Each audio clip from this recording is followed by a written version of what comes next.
आज मीठे बाबा हमें श्रीमत दे रहे हैं कि हम बच्चों को ऐसी अवस्था बनानी है कि एक बाबा के सिवाय कोई भी याद ना आए,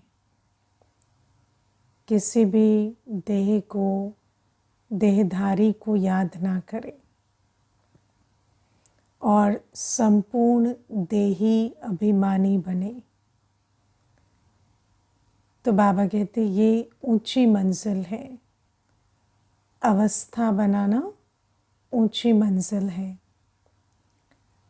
ज्ञान सुनते रहें, क्लास करते रहें, वो तो ठीक है, लेकिन ये जो लक्ष्य के साथ कि मुझे एक बाबा के सिवाय कोई याद ना आए, कि मैं देही अभिमानी बनूं या देही अभिमानी अवस्था में स्थित हो जाऊं, इस लक्ष्य के आधार से हम कितना पुरुषार्थ करते हैं वो हर एक को चेक करना है। तो आज थोड़ा सा देही अभिमानी के विषय में समझेंगे। हम बच्चों को जो भी परिचय हमारा मिलता है लौकिक दुनिया में, वो हमें किससे मिलता है? हमें देहधारियों से वो परिचय मिलता है। और देहधारी देह अभिमान में होते हैं, तो हमें वो जो परिचय देते हैं वो परिचय भी हमें देह अभिमानी बनाता है। जैसे कोई हमारे को जब बच्चे का जन्म होता है तो सबसे पहले क्या कहते हैं? क्या हुआ है? लड़का हुआ है या लड़की हुई है ना? हम क्या हैं, है ना? हम कौन नहीं है, हम क्या हैं? तो हमारा सबसे पहला परिचय होता है हमारा शरीर। तो जो पहली चीज़ हम सुनते हैं वो है ये लड़का है या लड़की है। उसके बाद धीरे धीरे देह के आधार से, जैसे कोई काम कर रहे हैं, है ना? छोटा बच्चा भी होता है, चलना सीखता है, बोलना सीखता है, तो चलेगा, बोलेगा, उस हिसाब से कहेंगे ये बहुत अच्छा फास्ट है, ये किसी को कहेंगे ये बहुत स्लो है ना? ये जो है ये बहुत स्लो लर्नर है, ये स्लो है।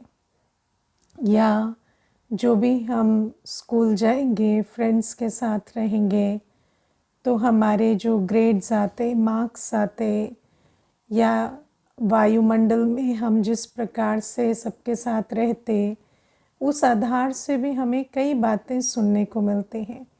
ये इंटेलिजेंट है, ये शार्प है, ये कमज़ोर है, ये शक्तिशाली है, इस प्रकार से, है ना? जैसे मान लो कोई बच्चा है, छोटा है, स्कूल जाता है और लड़ाई मारपीट करता है ना? तो जो मार खाता है उसको कहेंगे ये वीक है, और जो मारता है उसको कहेंगे ये बहुत ताकत वाला है, मार देता है इसे, है ना? तो वैसे तो मार रहा है, लेकिन सुन क्या रहा है कि ये ताकत वाला है, तो उसको लगता है मैं मार सकता हूँ, ये कोई बहुत अच्छी बात है, मेरे में कोई गुण विशेषता है ये। तो इस प्रकार से आप देखो हमारे अंदर बहुत सारी ऐसी बातें होती हैं अपने बारे में, ऐसे बहुत सारे आइडियाज़ होते हैं जो हमें देह अभिमान की दुनिया में मिलते हैं। मुझे एक बहन कहती थी मैं काम कर सकती हूँ, पढ़ सकती हूँ, लेकिन मैं संबंध नहीं बना सकती। मैं किसी के साथ भी इंटरेक्शन में आती हूँ तो गड़बड़ हो जाती है, तो मैं चुप रहती हूँ, पढ़ती रहती हूँ, काम करती रहती हूँ, लेकिन मुझे इंटरेक्शन से दूर रहना ठीक है ना? तो मैंने उसको कहा कि ऐसा क्यों, आपको ऐसा क्यों लगता है?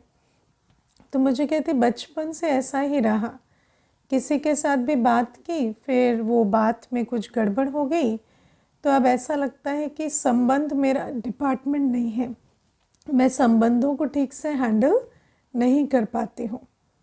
तो आप देखो कि जैसे सामने वाले का रिस्पॉन्स मिला, किसी ने आपको कहा या बॉडी लैंग्वेज से या एक्सप्रेशन से आपको लगा कि उनको आपके संग में अच्छा नहीं लगा, तो फिर वो भी एक स्वमान बन जाता है कि मैं रिलेशनशिप्स में अच्छी नहीं हूँ, है ना। या कभी कोई चीज़ उठाई और गिरा दी, तो फिर सामने वाला कहेगा इनके हाथ है ना बहुत कमज़ोर हैं, कुछ मत छुआ करो, छूते हो तो तोड़ देते हो। तो फिर आगे से कुछ भी छूने में भय बैठ जाता है ना। मुझे याद है एक बहन थी, तो वो बात बात में कहती मेरी हाइट छोटी है ना, मेरी हाइट छोटी है, मेरी हाइट छोटी है, जबकि कम से कम भी 5 फुट 4 इंच तो होगी तो हाइट छोटी है, हाइट छोटी है। तो मैंने उसको कहा ये आप हाइट छोटी है, हाइट छोटी है सारे दिन क्यों कहते रहते हो। तो मुझे कहती कि जब मेरी शादी हुई तो मेरे हस्बैंड जो हैं वो 5 फुट 11 इंच थे, तो सभी जो है एक ही बात जो भी देखता ना कहते लड़की छोटी है, लड़की छोटी है। तो ऐसा बुद्धि में बैठ गया कि कहती कि घर में भी हील पहन के घूमती थी, और मानो कोई सामान उतारना हो, स्लैब पे चढ़ना हो या कुछ करना हो, तो पहले उस हील को उतार के छुपाती थी और फिर चढ़ के सामान उतारती थी, फिर हील पहन लेती थी, तो किसी को पता ना चले कि मेरी हाइट कम है। तो आप सोचो कि कितनी सारी चीज़ें शरीर को लेकर, हाइट को लेकर, जेंडर को लेकर, है ना, योग्यताओं को लेकर कितनी सारी हमारी बुद्धि में बातें बैठी होती हैं। और ये जो सारा कुछ है इसको भी क्या कहते हैं, देह अभिमान कहते हैं, है ना। देह अभिमान सिर्फ वो नहीं होता मैं धनवान हूँ, रूपवान हूँ, गुणवान हूँ, वो तो है ही देह अभिमान, क्योंकि देह के आधार से जो हमें लगता है ये मेरे पॉजिटिव्स हैं, और फिर हम उस पॉजिटिव से अटैच्ड हो जाते हैं, है ना। जैसे किसी का रूप सुंदर है तो फिर बार बार सुनते हैं ये रूपवान है, रूपवान है, तो उससे अटैचमेंट हो जाती है। फिर एक भी झुर्री आएगी तो बहुत टेंशन हो जाती है ना, कि कहाँ हम तो रूपवान थे और अभी क्या बनते जा रहे हैं। मुझे याद है एक माता को मैंने देखा तो आईने में खड़ी 15-15 मिनट अपने चेहरे को ऐसे खींच खींच के देखती रहती थी। तो मैंने उसको एक बार पूछा कि आप क्या देखते रहते हो, तो मुझे कहती कि वो ना झुर्रियाँ पड़ रही हैं। तो मैंने कहा खींचने से कम थोड़ी हो जाएंगी तो इतना क्यों उसे देखते हो। तो कहती सारी ज़िंदगी है ना यही सुना है, बहुत सुंदर हो, बहुत सुंदर हो, तो अभी ये झुर्रियाँ पड़ रही हैं ना, तो ऐसा लग रहा है पता नहीं टेंशन से हो रही है, ऐसा लग रहा है वर्थलेस होते जा रहे हैं। तो आप विचार करो कि ये तो देह अभिमान है ही, कि कोई चीज़ हमारे देह और देह की प्राप्तियों और देह की दुनिया में जो बातें हमें मिली हैं, जो पॉजिटिव्स हैं, जब हम उससे अटैच हो जाते हैं तो उसको तो देह अभिमान कहते ही हैं। और दुनिया में ये बात कहीं ना कहीं समझते भी हैं कि अहंकार का मतलब जब आप अपनी पॉजिटिव से अटैच हो जाएं। लेकिन देह अभिमान सिर्फ ये नहीं होता कि हम अपने पॉजिटिव से अटैच हो जाएं। देह अभिमान ये भी होता है जब हम कहते हैं ना ये मैं नहीं कर सकता, ये मैं नहीं कर सकती, ये मेरे से नहीं होगा, है ना। कई कहते हैं हमसे मैथ्स होती है, साइंस नहीं होती। कई कहते हैं हमसे साइंस होती है, लिटरेचर नहीं होता। कई कहते हैं हमें आर्ट समझ नहीं आता। कई कहते हैं हमें म्यूज़िक समझ नहीं आता, है ना। कई कहेंगे कि हमसे बोला नहीं जाता। कोई कहेगा हमसे फाइनेंस नहीं संभलता। कोई कहेगा एडमिनिस्ट्रेशन नहीं संभलता। कोई कहेगा कि हम, है ना, पीपल मैनेजमेंट नहीं कर सकते। तो इस प्रकार की कई बातें, है ना। कोई कहेगा हमसे सिलेंडर नहीं उठता, है ना। मना करता है क्या सिलेंडर उठने को, है ना। उठाओगे तो उठेगा, क्यों नहीं उठेगा तो ये जो बातें हैं, या तो ये सारा देह अभिमान है। मैं ये नहीं कर सकता, मैं ये नहीं कर सकता, ये सब देह अभिमान है। हाँ, आज नहीं कर सकते, वो अलग चीज़ है, लेकिन क्या सीखेंगे तो नहीं कर सकते? मनुष्य ही तो है ना, बुद्धिमान है ना, ऐसी क्या चीज़ है जो सीख के कर नहीं सकते? शिव बाबा की संतान है हम, शिव बाबा की संतान है हम हमारा आदि स्वरूप 16 कला संपूर्ण का स्वरूप है। हम चाहें तो क्या नहीं कर सकते? ऐसी कौन सी चीज़ है जो हम कर नहीं सकते? लेकिन बार बार अगर श्रीमत मिल रही है ये करो, लेकिन अगर श्रीमत पर भी अपनी मत चलाएं कि शिव बाबा तो कहता है पर मुझसे ये होता नहीं, और मैं तो बहुत आगे की बातें बोल रही हूँ, छोटी छोटी बातें। कई कहते हैं हमसे सुबह उठा नहीं जाता, है ना, क्यों नहीं उठ सकते? श्रीमत मिली है तो ये थॉट क्रिएट ही नहीं करना है ना कि मुझसे उठा नहीं जाता। कौन हूँ मैं? जो बाबा का संस्कार सो मेरा संस्कार। बाबा जागती ज्योत है तो मैं क्यों उठ नहीं सकती, है ना? बाबा के अंदर जो गुण शक्तियाँ हैं वो मेरे अंदर भी तो है ना। तो अपने आदि स्वरूप को या ईश्वरीय संतान हूँ मैं, इस परिचय को याद रखकर हमें समझना है कि ऐसा कुछ भी नहीं जो हम नहीं कर सकते, ऐसा कोई गुण नहीं, ऐसी कोई कला नहीं, ऐसी कोई शक्ति नहीं जो हम धारण नहीं कर सकते। जब हम दैवी संसार में जाएंगे तो हमारा परिचय क्या होगा? सर्वगुण संपन्न, 16 कला संपूर्ण, संपूर्ण निर्विकारी, मर्यादा पुरुषोत्तम, अहिंसा परमो धर्म। तो हम हर मर्यादा पर चल सकते हैं।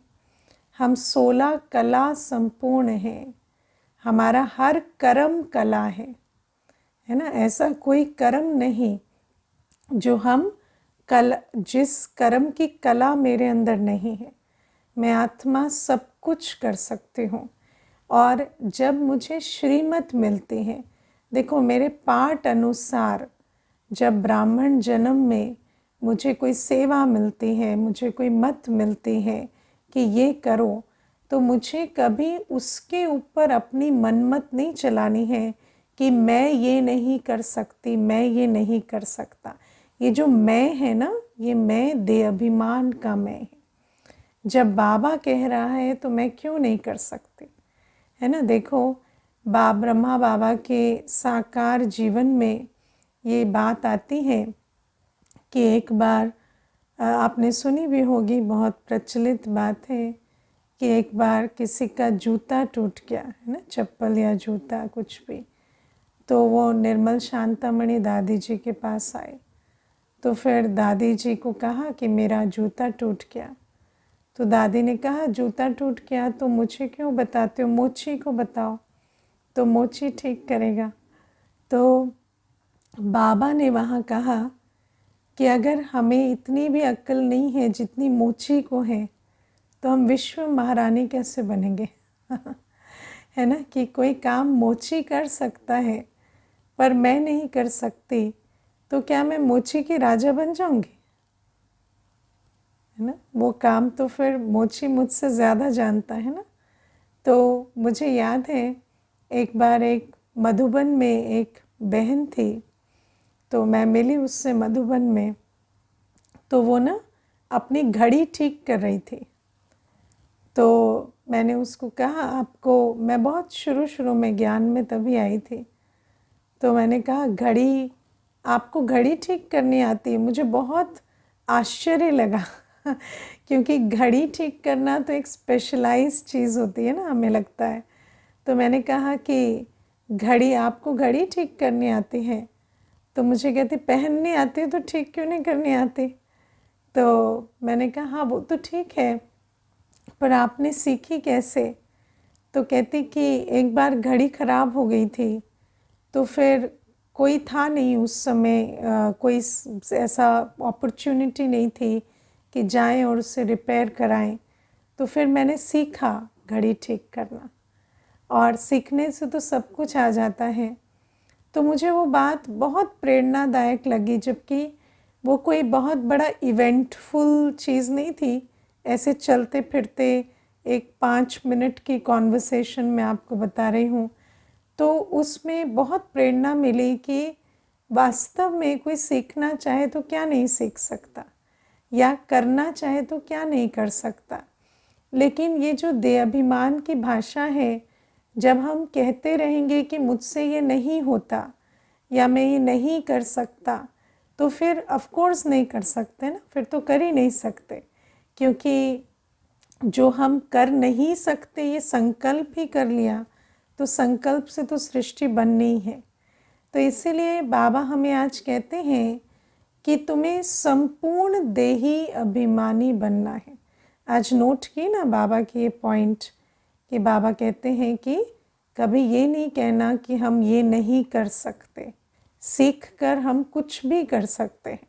मान लो हमें अभी नहीं भी आता, कोई सबको सब चीज़ें नहीं आती, लेकिन अगर मेरी सेवा है और उस सेवा में मुझे सीखना है, तो मुझे अपने अंदर ये संकल्प रखना है कि जब शिव बाबा ने ड्रामा अनुसार ये अपॉर्चुनिटी मुझे दी है, तो ये मुझसे ही होना है और मुझे ही करना है ना। तो कोई कहे कि मेरे से ये कार्य नहीं होता, या कोई श्रीमत के डिसिप्लिन्स के लिए है ना, कि मुझे इतने घंटे की नींद चाहिए ही चाहिए, या मुझसे सुबह उठा नहीं जाता, या मुझसे शुद्ध भोजन बनाए, मेरे से भोजन नहीं बनाया जाता।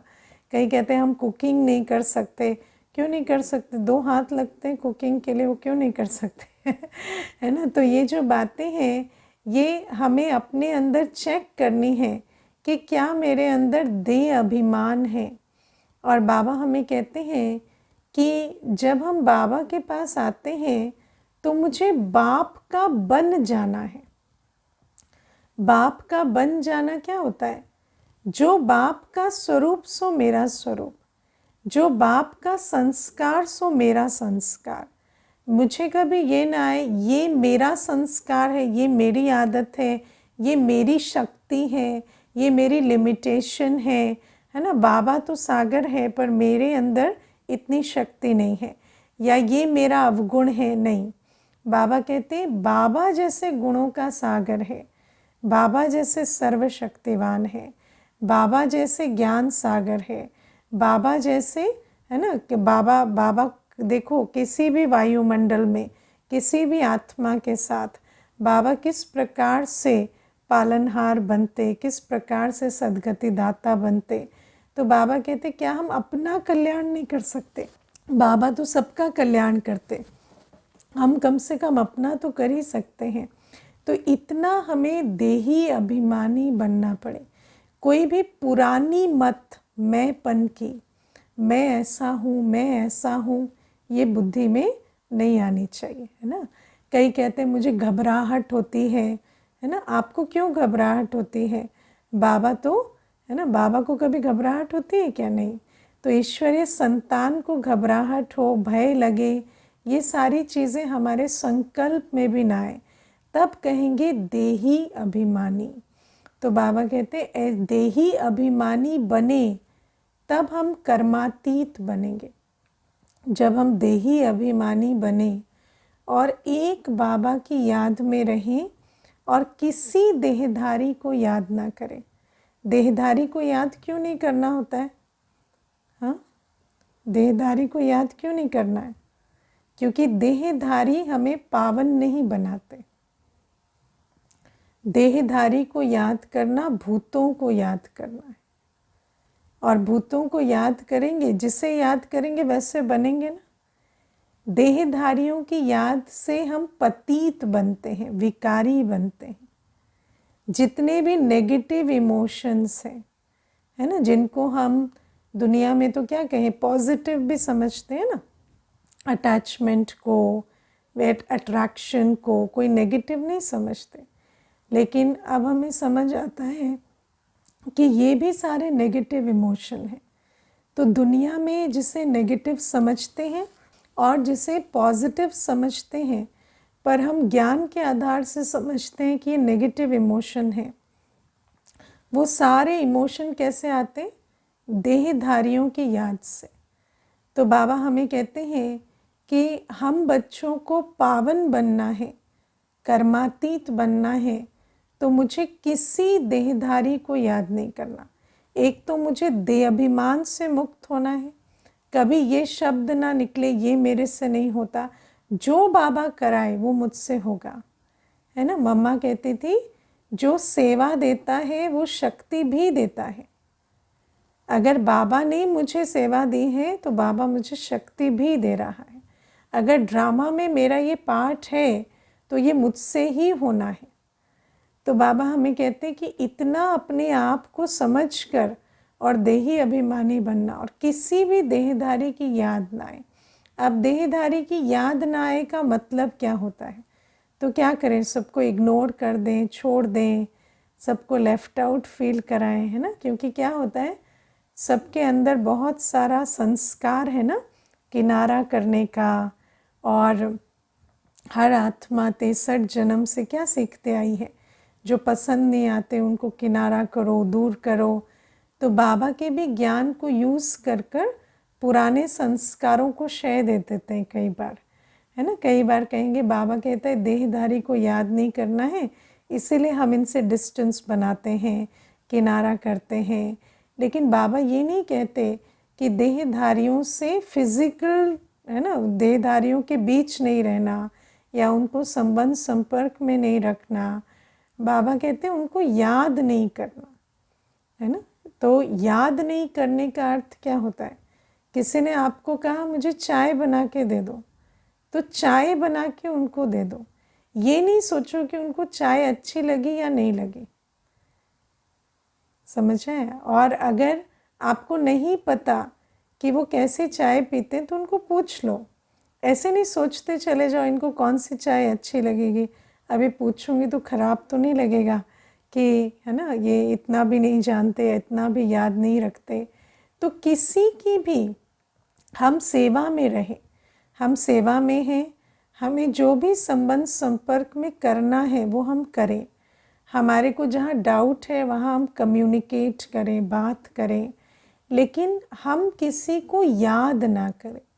जितनी देर हम संबंध संपर्क में हैं, हम स्नेह स्वरूप रहें, हम पालना स्वरूप रहें, हमारे द्वारा हर एक को केयर की वाइब्रेशन आए।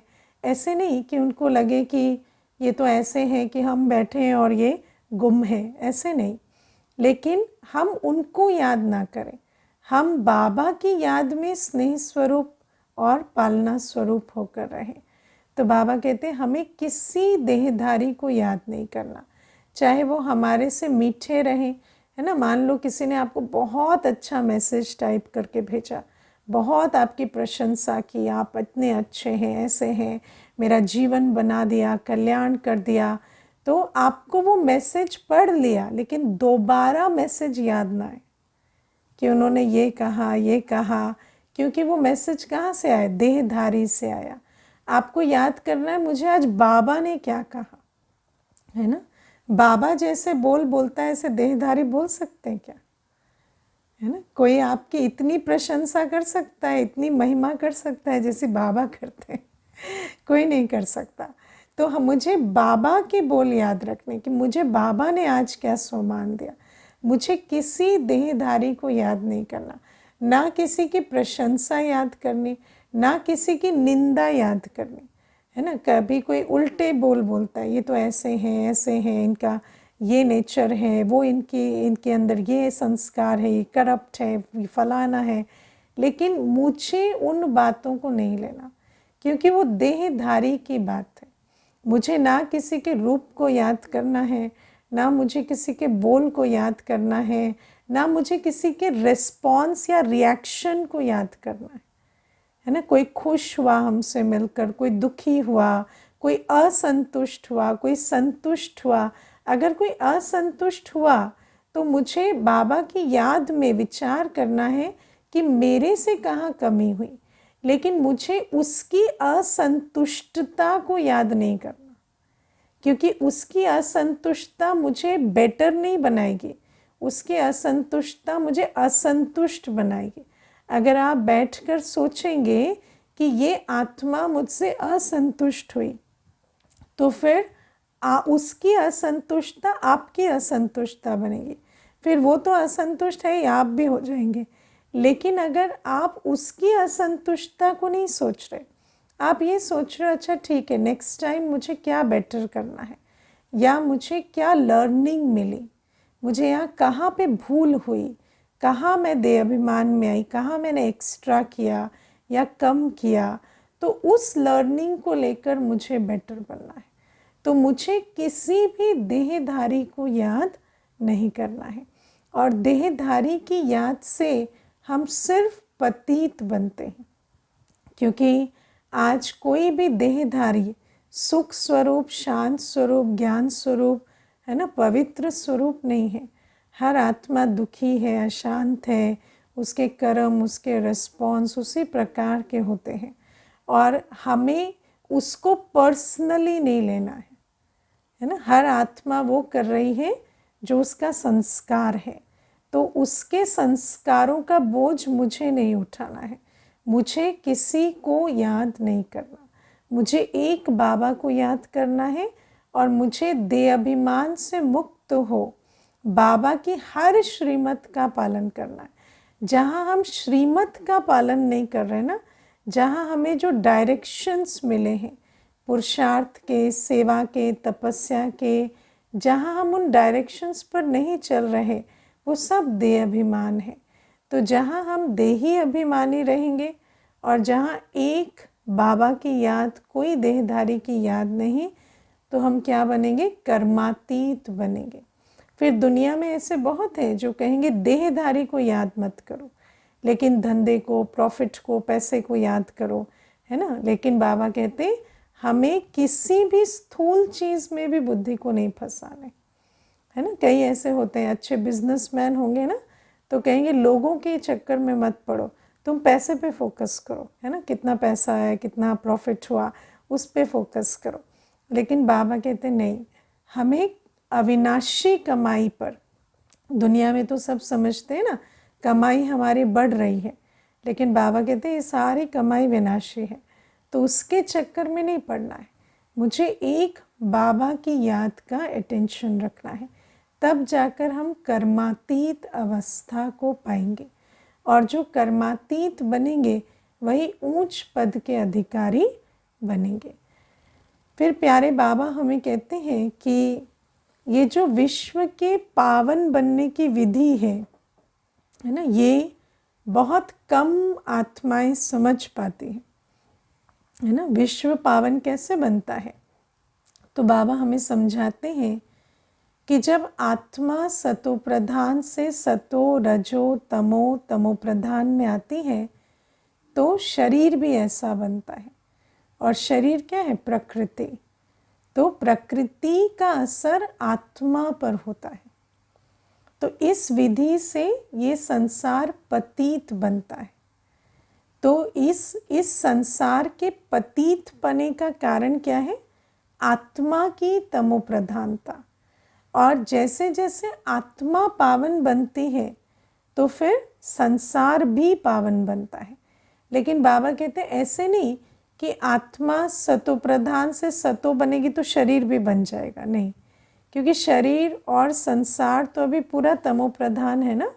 तो जब आत्मा पूरी पावन बने, जब पूरा विनाश होकर नई सृष्टि आए, तब शरीर सतो प्रधान बनेगा।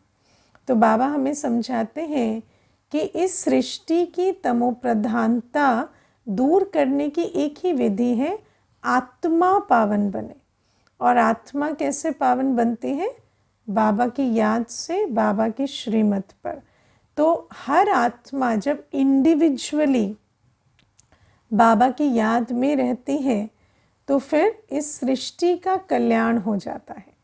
तो ये प्रक्रिया कोई भी नहीं समझ सकते। दुनिया में लोग दुनिया को बदलने के लिए बड़ी बड़ी चीज़ें करते हैं, है ना, बड़ी बड़ी बातें करते हैं। कहेंगे पोल्यूशन कम हो, ये फलानी चीज़ कम हो, गंदगी कम हो। लेकिन बाबा हमें कहते हैं कि कोई बड़ी योजनाओं की आवश्यकता नहीं है। आत्मा पावन बनेगी तो विश्व पावन बनेगा। स्व परिवर्तन से विश्व परिवर्तन होता है ना। एक एक आत्मा की पवित्रता से विश्व पावन और सुखधाम बनता है। ये वो विधि है जो दुनिया में कोई भी नहीं जानते। कितने बड़े बड़े साइंटिस्ट हैं, लेकिन किसी ने भी ये इजाद थोड़ी किया कि आत्मा बाबा की याद से पावन हो जाएगी तो सारी दुनिया पावन हो जाएगी। ये किसी ने भी इजाद नहीं किया। तो बाबा हमें ये बात समझाते हैं। फिर बाबा हमें कई बार ये भी समझाते हैं कि किस प्रकार कलेक्टिव कॉन्शियसनेस से परिवर्तन आता है ना। देखो, इसका बहुत सिंपल एग्जाम्पल है।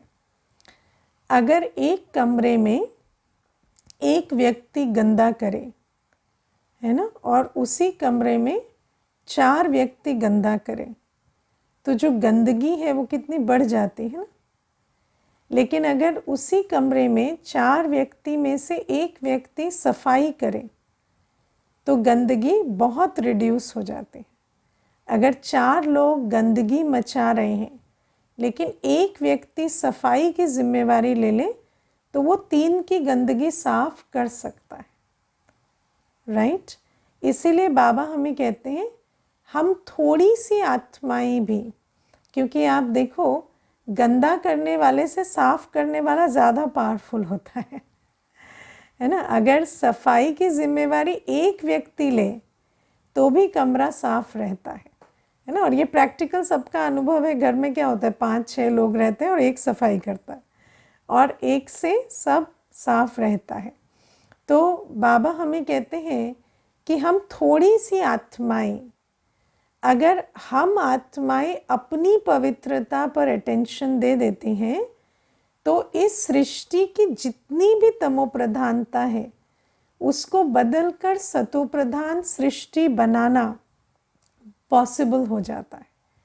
इसीलिए बाबा कहते हैं मेरे थोड़े से बच्चे भी अगर अपने संपन्न संपूर्ण स्वरूप में स्थित हो जाएं तो ये तमोप्रधान सृष्टि सतोप्रधान बन जाएगी।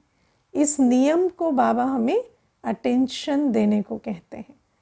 फिर बाबा हमें आज ये भी समझाते हैं कि पढ़ाई जैसे स्कूल में होता है ना, कॉलेज में, स्कूल में हम पढ़ते हैं, कई किताबें पढ़ते हैं, लेकिन फिर वो सारी किताबें हमें याद नहीं रहती, लेकिन तंत याद रहता है ना, उसका सार याद रहता है।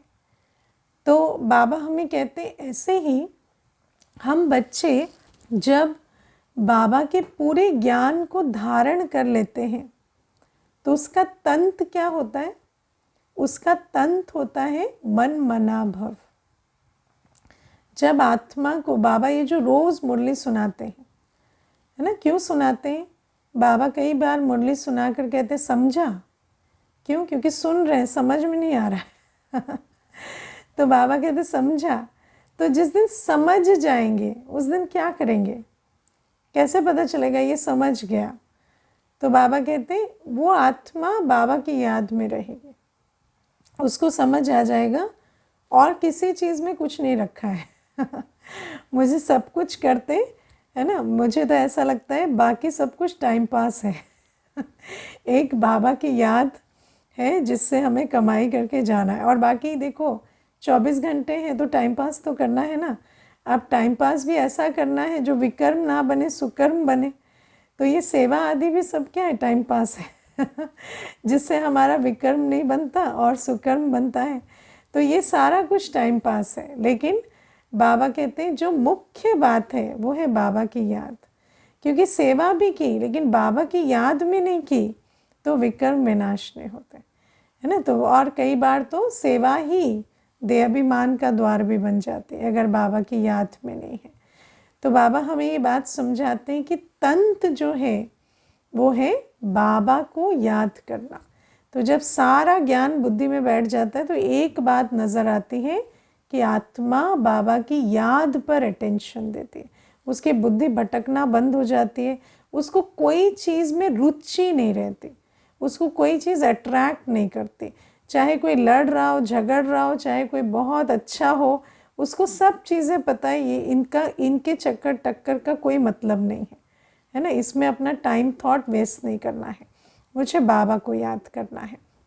और मुझे आज एक कन्या कोर्स कर रही थी तो बहुत अच्छा उसने प्रश्न पूछा, कहती कि ये जो पवित्रता है ना, शुद्ध खाओ, ब्रह्मचर्य में रहो, सुबह सवेरे उठो, याद करो, ये जब हम सब कुछ करेंगे तो फिर हम हमारे अंदर क्या दिखेगा, क्या होगा वो परिवर्तन। तो पवित्रता का तंत्र क्या है, उसने ये प्रश्न पूछा। तो फिर उसको यही बता रही थी कि जब हम पूरे पवित्र हो जाएंगे ना, तो हमारी दिनचर्या, हमारी मनचर्या, हमारी जीवन किसी से प्रभावित नहीं होगी। हमारा अपना टाइम टेबल, हमारा अपने संकल्प, हमारी अपनी वृत्ति, दृष्टि, उससे उस पर किसी का प्रभाव नहीं पड़ेगा। हम जो चाहेंगे, जो सोचेंगे, जो मुझे करना है वही मैं करूँगी। मुझे किसी वायुमंडल का, किसी आत्मा का, किसी चीज़ का प्रभाव नहीं पड़ेगा। तो पवित्रता का तंत्र है ऐसी कमल पुष्प समान अवस्था, है ना। ये जो छोटी छोटी बातें हमें पवित्रता की बाबा सिखाते हैं ना, कि अन्न की शुद्धि रखो, संकल्प की शुद्धि रखो, ब्रह्मचर्य रखो, ये सारी चीज़ें जब करते हैं, करते चले जाते हैं, तो ये न्यारेपन की अवस्था आती है। और जब ज्ञान पूरा बुद्धि में बैठ जाता है तो आत्मा को बस एक ही रुचि होती है, बाबा की याद। तो इस तंत्र को चेक करना है ना। अभी एक प्रश्न है, लौकिक जीवन में कभी सिलेबस कंप्लीट नहीं हुआ, तो यहाँ लगता है सारी मुरलियों का सिलेबस नहीं पूरा होगा, पर लगता है हर मुरली का सार तो एक ही है ना, अशरीरी कर्मातीत बनना, तो उस पर फोकस करें तो ओके है। हाँ, बाबा कहते हैं, वो तो आंसर मिल गया ना कि तंत्र पर हमें एकाग्र होना है। अच्छा, ओम शांति।